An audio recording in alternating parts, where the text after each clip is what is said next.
Dear students, rota online platform પર આપનું સ્વાગત છે. આના આગળના બે વિડીયોમાં આપણે યુનિટ 1 અગેન્સ્ટ ધ ઓડ્સના ફર્સ્ટ અને સેકન્ડ પાર્ટની સમજૂતી લીધી. આજે આપણે એના થર્ડ પાર્ટ પલક્કડ્સ પબ્લિક લાઇબ્રેરીની સમજૂતી લઈશું અને તે તમને સરળતાથી સમજાય તે માટે પહેલાં આપણે સ્ટોરી જોઈએ. લાઇબ્રેરી એટલે ગ્રંથાલય, પુસ્તકાલય. પુસ્તકાલયનું મનુષ્યના જીવનમાં ખૂબ જ મહત્વ છે. પુસ્તકો આપણને જ્ઞાન, હોશિયારી તેમજ જીવન જીવવાની સાચી રીત શીખવાડે છે. વાંચન અને તેમાં પણ માહિતીસભર પુસ્તકોનું વાંચન તે આપણા જીવનમાં ખૂબ અગત્યનો ભાગ ભજવે છે. આજે આપણે પણ એક એવા જ પુસ્તકાલયની વાત કરવા જઈ રહ્યા છે જે બીજા બધા પુસ્તકાલયથી અલગ તરી આવે છે. કેમ? કારણ જાણો છો તેનું? નથી જાણતા ને? ઓકે, ચલો પહેલાં આપણે આ પુસ્તકાલય ક્યાં આવેલું છે અને તેનું નામ શું છે તે જોઈએ. આ પુસ્તકાલય આવેલું છે કેરળના પલક્કડ જિલ્લામાં. આ પલક્કડ પબ્લિક લાઇબ્રેરીની નોંધ આખી દુનિયાએ લીધી છે. એનું એક ખાસ કારણ છે કે આ પુસ્તકાલયમાં ત્રીજા ભાગના સભ્યો મહિલા છે. છે ને રસપ્રદ એવી વાત? કારણ કે અત્યાર સુધી એવું જોવા મળ્યું છે કે પુસ્તકાલયમાં મેલ રીડર્સ એટલે કે પુરુષ વાંચકો જ વધારે હોય છે. પરંતુ સ્ત્રીઓને વાંચન તરફ પ્રેરવા માટે આ પુસ્તકાલયે એક ખૂબ સરસ કાર્ય કર્યું છે.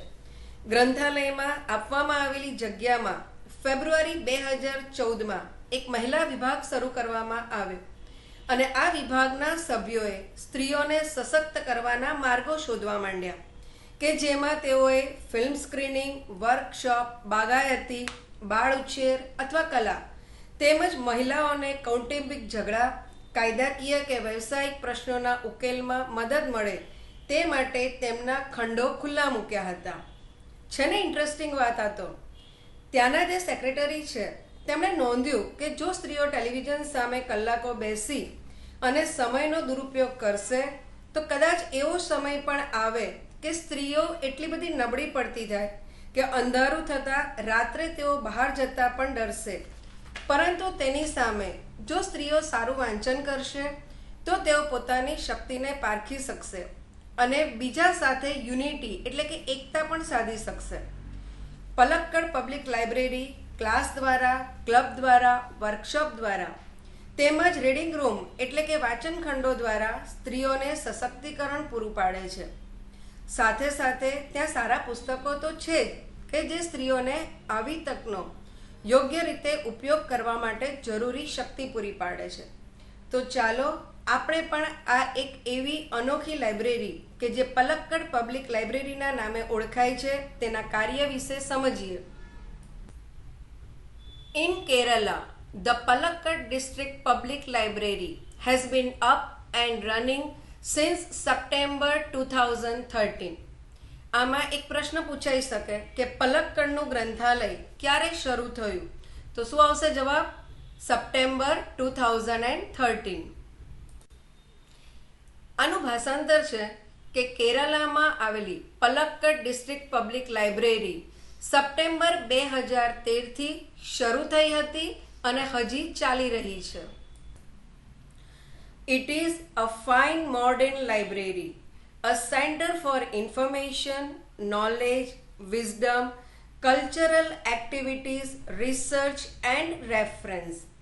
આ એક અત્યાધુનિક લાઇબ્રેરી છે કે જેની અંદર ઇન્ફોર્મેશન એટલે કે માહિતી, નોલેજ એટલે જ્ઞાન, વિઝડમ એટલે વિદ્વતા, કલ્ચરલ એક્ટિવિટીઝ એટલે કે સાંસ્કૃતિક પ્રવૃત્તિઓ, રિસર્ચ એટલે સંશોધન અને રેફરન્સ કે જેની અંદર સંદર્ભ ગ્રંથો એટલે એને કોઈ પણ સંદર્ભના એને લગતા વળગતા જે બધા ગ્રંથો હોય તે આવેલા છે. બટ ઇટ હેઝ રિસન્ટલી એટલે તાજેતરમાં been in the news for different reason. જુદા જ કારણોસર અત્યારે આ લાઇબ્રેરી જે છે તે સમાચારમાં છે. હવે આમાં એક પ્રશ્ન પૂછાઈ શકે કે how is Palakkad public library? તે કેવી છે? તો લાઇબ્રેરી કેવી છે?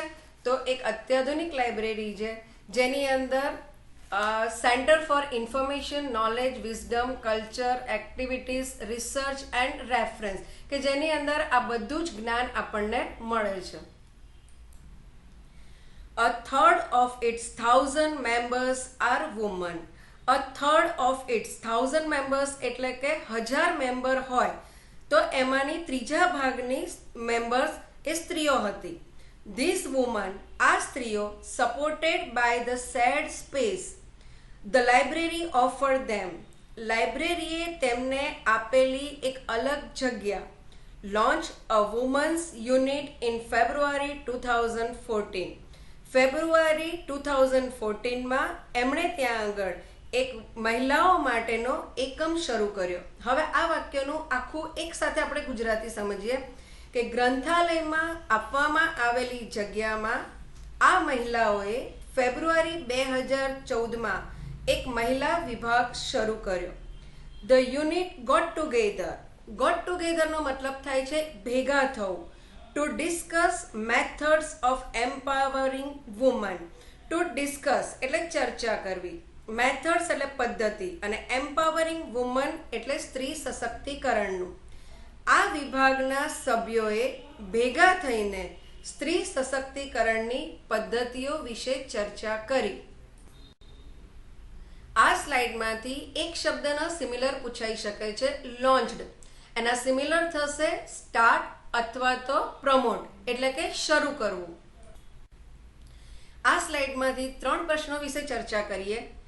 આ ગ્રંથાલયના સભ્યોની અજોડ બાબત એટલે કે ખાસ બાબત શું હતી? તો આ ગ્રંથાલયના 1000 સભ્યોના ત્રીજા ભાગના સભ્યો સ્ત્રીઓ હતા.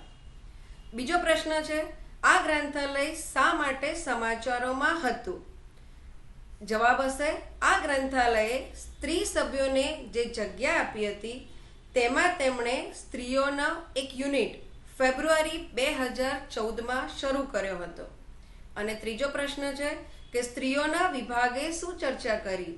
તો શું કરી હતી કે સ્ત્રીઓને સશક્ત બનાવવાની પદ્ધતિઓની ચર્ચા કરી હતી. હજી એક શોર્ટ ક્વેશ્ચન આવી શકે કે when was the women's unit launched? જવાબ હશે, the women's unit was launched in February 2014. The library opened its halls. લાઇબ્રેરીએ પોતાના ખંડો ખુલ્લા મૂક્યા. શેના માટે? ફોર ફિલ્મ સ્ક્રીનિંગ એટલે કે ફિલ્મોના પ્રદર્શન માટે, વર્કશોપ ઇન હોમ ઇકોનોમિક્સ એટલે ઘરની આર્થિક વ્યવસ્થા માટે, ઓર ગાર્ડનિંગ એટલે બાગાયત માટે, ચાઇલ્ડ કેર બાળ ઉછેર, ઓર ધ આર્ટ્સ કલા માટે, અને for woman to get help in managing family conflicts અને સ્ત્રીઓને કૌટુંબિક ઝઘડાની સંભાળ લેવા માટે, લીગલ ડિસ્પ્યુટ્સ એટલે કે કાયદાકીય પ્રશ્નોનો ઉકેલ લાવવા માટે, એન્ડ પ્રોફેશનલ પ્રોબ્લેમ્સ એટલે કે વ્યવસાયી જે સમસ્યાઓ હોય તેનો ઉકેલ લાવવા માટે આ લાઇબ્રેરીએ તેના ખંડોને ખુલ્લા મૂક્યા છે. આમાં આપણે 2 શબ્દોની ચર્ચા કરીએ, કોન્ફ્લિક્ટ્સ અને ડિસ્પ્યુટ્સ. બંનેનું ગુજરાતી થાય છે વાદ વિવાદ. તેના સિમિલર વર્ડ્સમાં લખી શકાય ક્વોરલ અથવા તો કોન્ટ્રાવર્સી. આ સ્લાઇડમાં આપણે પ્રશ્નો જોઈએ. પહેલો પ્રશ્ન છે કે ગ્રંથાલયે તેના ખંડો શેના માટે ખોલી દીધા છે? તો ગ્રંથાલયે તેના ખંડો ફિલ્મોનું પ્રદર્શન માટે, ગૃહ, આર્થિક વ્યવસ્થા, બાગાયત વિશે કાર્યશાળાઓ, બાળ ઉછેર અથવા કલા અને મહિલાઓને કૌટુંબિક ઝઘડા, કાયદાકીય તકરાર અને વ્યાવસાયિક પ્રશ્નોના ઉકેલ માટે ખોલી દીધા છે. બીજો પ્રશ્ન જોઈએ કે કેવા પ્રકારની કાર્યશાળા આ ગ્રંથાલયમાં યોજાય છે? હવે કાર્યશાળા યોજાય છે એના માટે થોડોક જવાબ અલગ આવશે કે હોમ ઇકોનોમિક્સ. હોમ ઇકોનોમિક્સ એટલે કે સ્ત્રીઓને ઘરના જે આર્થિક પ્રશ્નો છે તે, ગાર્ડનિંગ માટે, બાગાયત માટે, ચાઇલ્ડ કેર બાળ ઉછેર માટે અથવા તો કોઈ કલા માટે તેમણે આ ગ્રંથાલય શરૂ કર્યું છે. ગ્રંથાલય સ્ત્રીઓને શું મદદ કરે છે? તો એમાં આવશે પારંપરિક ઝઘડા અને કાયદાકીય ઝઘડા તેમજ વ્યાવસાયિક સમસ્યાઓનો ઉકેલ મેળવવા માટે ગ્રંથાલય આ સ્ત્રીઓને મદદ કરે છે.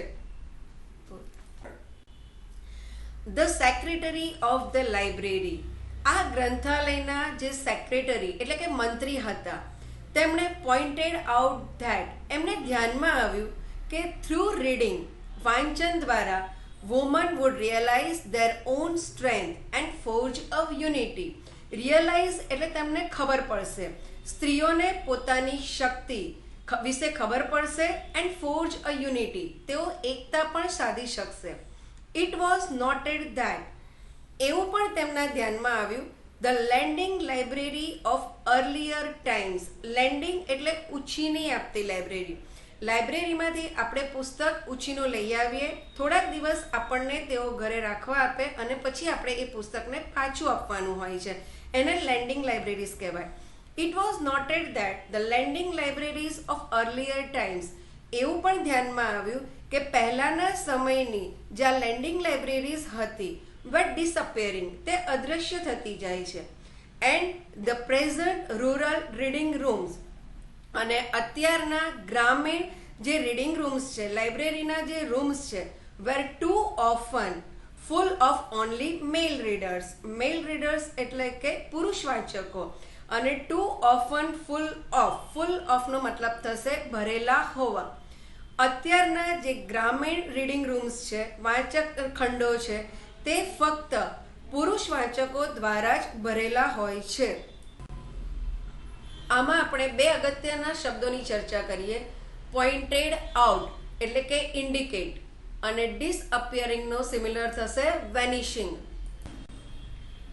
આમાં પ્રશ્નની ચર્ચા કરીએ કે ગ્રંથાલયના મંત્રીએ શું ધ્યાન દોર્યું, તો એનો જવાબ આવશે કે ગ્રંથાલયના મંત્રીએ ધ્યાન દોર્યું કે વાંચન દ્વારા સ્ત્રીઓ પોતાની શક્તિ ઓળખી શકશે અને તેઓ એક યુનિટી એટલે કે એકતા સાધી શકશે. બીજો પ્રશ્ન છે, પહેલાના સમયમાં ગ્રંથાલય અને હાલના ગ્રંથાલયની શું સમસ્યા હતી? તેનો જવાબ આવશે કે પહેલાના સમયના ગ્રંથાલયો અત્યારે અદૃશ્ય થઈ રહ્યા છે, અને હાલના જે ગ્રંથાલયો છે તે ફક્ત પુરુષ વાચક મિત્રોથી ભરેલા હોય છે, જેથી સ્ત્રીઓને તેમાં જગ્યા મળતી નથી. ધ યુનિટ ડિસ્કસ ધેટ, આ એકમે ચર્ચા કરી કે if the once well read women of Kerala, કેરલાની સારી વાચક સ્ત્રીઓ continue to squander their hours, અહીંયા સ્ક્વોન્ડરનો મતલબ થાય છે દુર્વ્યય કરવો, બગાડવું, એનો સિમિલર વેસ્ટ થશે. ઇન ફ્રન્ટ ઓફ ટેલિવિઝન, કેરલાની જો સારી વાચક સ્ત્રીઓ ટેલિવિઝનની સામે તેમના કલાકો બગાડશે, it would encourage a climate, તો એવું વાતાવરણ ઊભું થશે કે ઇન વિચ, કે જેમાં woman R afraid to go out after dark, સ્ત્રીઓ એટલી બધી ડરશે કે અંધારું થયા પછી તેઓ બહાર જતા પણ ડર લાગશે. So the unit has formulated plans on opening separate reading rooms for women. આથી આ વિભાગે એટલે કે મહિલા વિભાગે સ્ત્રીઓ માટે એક અલગ વાંચન ખંડો ખોલવાની યોજનાઓ બનાવી. આ સ્લાઇડમાંથી આપણે અગત્યના શબ્દોની ચર્ચા કરીએ. વેલ રીડ એટલે સારા વાંચક, એનો સિમિલર થશે એડ્યુકેટેડ. સ્ક્વોન્ડર દુર્વ્યય કરવો, બગાડવું, એનો સિમિલર છે વેસ્ટ. એન્કરેજ, એન્કરેજ થશે એટલે પ્રોત્સાહન આપવું, એનો સિમિલર છે મોટિવેટ, અને એનો ઓપોઝિટ વર્ડ પણ છે કે ડિસ્કરેજ. ક્લાઇમેટ વાતાવરણ, એનો સિમિલર થશે એટમોસ્ફિયર, અને ફોર્મ્યુલેટેડ એટલે મેડ એટલે બનાવવું. આમાં એક પ્રશ્નની ચર્ચા કરીએ કે સ્ત્રીઓના વિભાગે શું આયોજન કર્યું છે. શું કર્યું હતું કે સ્ત્રીઓના વિભાગે સ્ત્રીઓ માટે અલાયદા વાચન ખંડો ખોલવાની યોજનાઓ બનાવી છે. Palakkad's district library stands tall as a beacon to encourage women's empowerment through classes, clubs, workshops and reading rooms. વર્ગો, ક્લબ, કાર્યશાળાઓ અને વાંચન ખંડો દ્વારા સ્ત્રી સશક્તિકરણને પ્રોત્સાહન આપતી પલક્કડનું જિલ્લા ગ્રંથાલય એક પથદર્શક મસાલ જેવું છે. સ્લાઇડમાં નીચે આપેલા પ્રશ્નોનો જવાબ આપણે આ રીતે લખી શકીએ કે ગ્રંથાલય સ્ત્રી સશક્તિકરણને વર્ગો, ક્લબ, કાર્યશાળાઓ અને વાંચનખંડો દ્વારા પ્રોત્સાહન આપે છે. And then there are the books, અને વળી અહીંયા એવા પુસ્તકો પણ છે which will provide the woman the strength they need to make good use of these opportunities, જે મહિલાઓને આવી તકનો સુયોગ્ય રીતે ઉપયોગ કરવા માટે જરૂરી શક્તિ આપે છે. આમાં આપણે અગત્યના શબ્દોની ચર્ચા કરીએ. Provide, to give, strength, power, opportunities, chances. આમાં પ્રશ્ન છે પુસ્તકો સ્ત્રીઓને કેવી રીતે મદદ કરશે? તો જવાબ હશે પુસ્તકો સ્ત્રીઓને પોતાની જાતને સશક્ત બનાવવાની તકોનો ઉપયોગ કરવા માટેની તાકાત આપશે. Thank you.